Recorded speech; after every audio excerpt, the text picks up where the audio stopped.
Good morning students.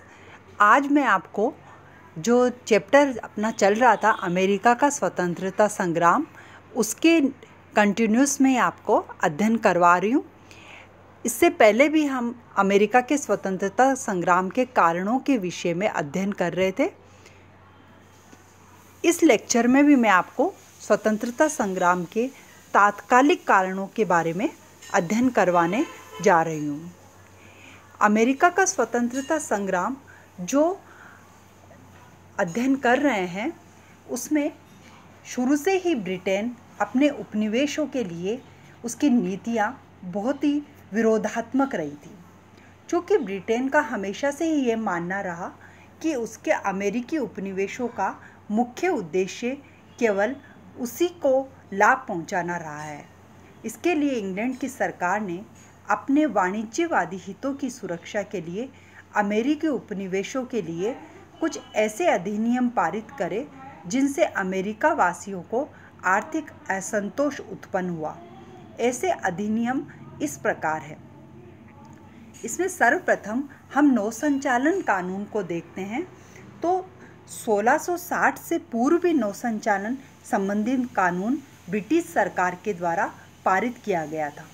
इस कानून में यह पारित किया गया कि अमेरिका से सारा औपनिवेशिक व्यापार ब्रिटिश उपनिवेशीय जहाज़ों से ही किया जाए तथा उपनिवेशों में पैदा होने वाली निश्चित वस्तुएं जैसे तंबाकू, चीनी आदि का निर्यात भी इंग्लैंड से ही किया जाए।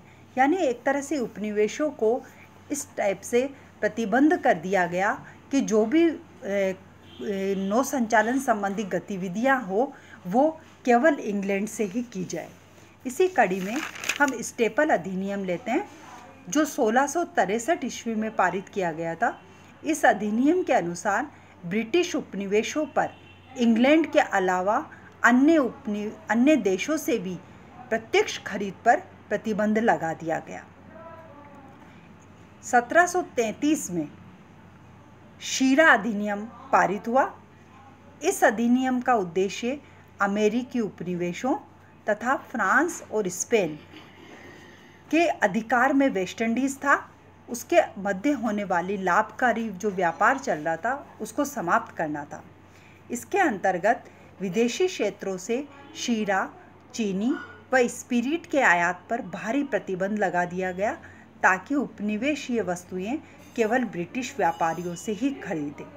इसी कड़ी में 1764 में पारित शुगर एक्ट भी इसी प्रकार का उदाहरण था कि ब्रिटिश व्यापारियों के लिए ही उपनिवेशवासियों को प्रतिबंधित कर दिया गया। इस कड़ी में हम टाउनशेंड अधिनियम के बारे में चर्चा कर रहे हैं। टाउनशेंड एक ब्रिटिश सरकार में एक राजकोष का अधिकारी था, उसके नाम पर इस अधिनियम का नाम रखा गया था। इस अधिनियम में 5 वस्तुएं जैसे शीशा, शीरा, कागज, पेंटरों के रंग तथा चाय पर चूंगी शुल्क आदि अमेरिका में इंग्लैंड से आयात की जाने वाली वस्तुओं पर भी चूंगी शुल्क वसूल करना आरंभ कर दिया गया। जो उपनिवेशों के अनेक व्यापारी थे उन्होंने इस अधिनियम का बहुत विरोध किया और यहाँ तक विरोध किया कि उन्होंने ये निर्णय लिया कि अब वह ब्रिटिश वस्तुओं का कोई आयात नहीं करेंगे। 1773 में प्रधानमंत्री लॉर्ड नॉर्थ द्वारा विशिष्ट चाय की नीति भी अपनाई गई, जिसमें ईस्ट इंडिया कंपनी को अमेरिकी उपनिवेशों के अपने जहाज़ों के माध्यम से ही सीधे चाय भेजने की अनुमति मिल गई, जिससे इस कंपनी की चूंगी बच गई। इसका अर्थ था कि जो ब्रिटेन था वह ईस्ट इंडिया कंपनी को लाभ पहुंचाना चाहता था और ईस्ट इंडिया कंपनी को फ़ायदा देकर वो अमेरिकी उपनिवेशों की आर्थिक स्थिति को कमज़ोर करना चाहता था। इससे आयात पर जो लगाया जाने वाला जो सीमा शुल्क था वह भी यथावत रखा गया। 16 दिसंबर 1773 में अमेरिकी उपनिवेशों में इसकी तीव्र प्रतिक्रिया हुई। ये प्रतिक्रिया यहाँ तक हुई कि अमेरिकी बंदरगाहों पर जो चाय के जहाज़ सीधे ही भेजे जाने लगे थे उनका ये उपनिवेश विरोध करने लगे। चार्ल्सटन में तो लोगों ने चाय की पेटियाँ तहखानों में डालकर ताले लगा दिए गए।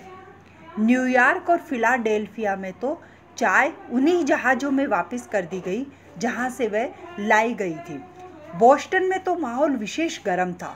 16 दिसंबर 1773 की सर्द रात्रि में सैमुअल एडम्स व उसके साथियों के निर्देश पर 50 अमेरिकी व्यक्तियों का एक समूह ईस्ट इंडिया कंपनी के एक जहाज पर चाय का जो भरा हुआ था उस पर चढ़ गया और जहाज से 342 चाय की पेटियां समुद्र में फेंक दी।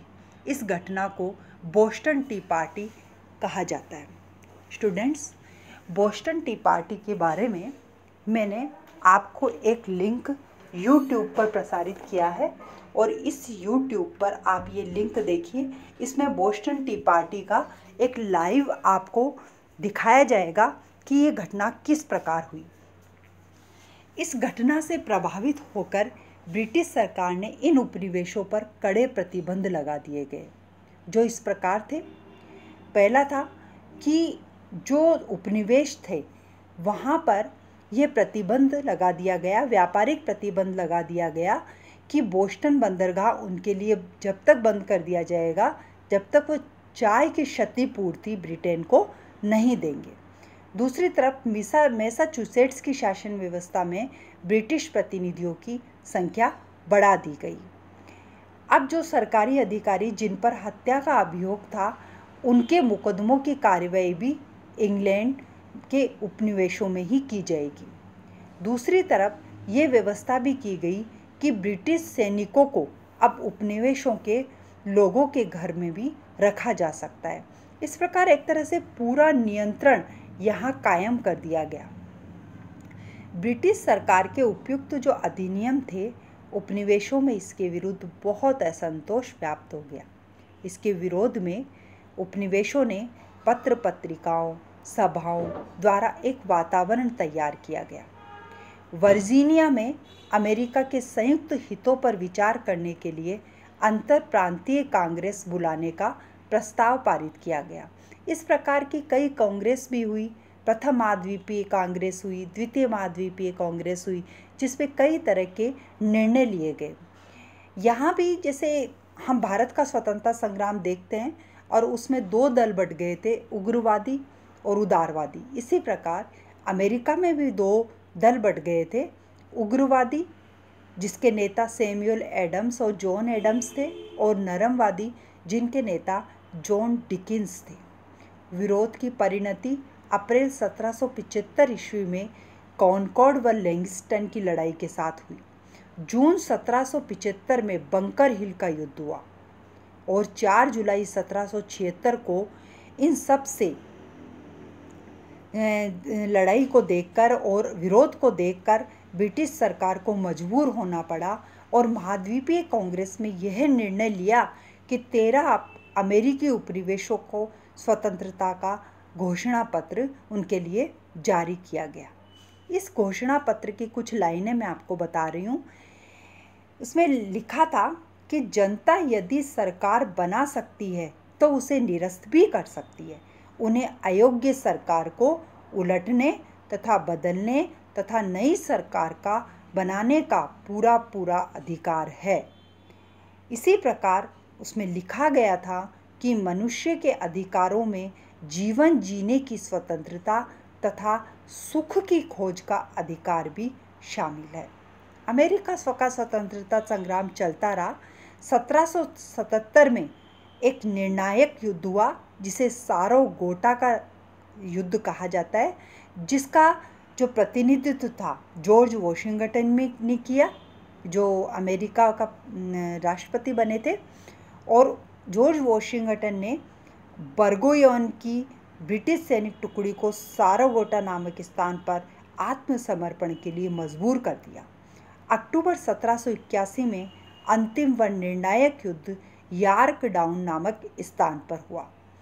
3 सितंबर 1783 को पेरिस शांति संधि द्वारा इंग्लैंड ने अमेरिका के 13 उपनिवेशों को स्वतंत्र संयुक्त राज्य अमेरिका के रूप में मान लिया। इस प्रकार अमेरिका स्वतंत्र हो गया। इसके लिए अमेरिकी उपनिवेशों ने लंबी लड़ाई लड़ी। आखिर उनका संघर्ष एक सुखद परिणाम के रूप में सामने आया। जॉर्ज वॉशिंगटन ने इस संघर्ष की कमान संभाली और अमेरिका स्वतंत्र हुआ, और अमेरिका का स्वतंत्रता संग्राम फ्रांस के स्वतंत्रता संग्राम के लिए भी अग्रगामी सिद्ध हुआ और पूरे विश्व के लिए भी अग्रगामी सिद्ध हुआ। धन्यवाद। आप अपना, मैं YouTube जो लिंक भेज रही हूँ उसको बोस्टन टी पार्टी के संदर्भ में स्टूडेंट्स ज़रूर देखना। धन्यवाद।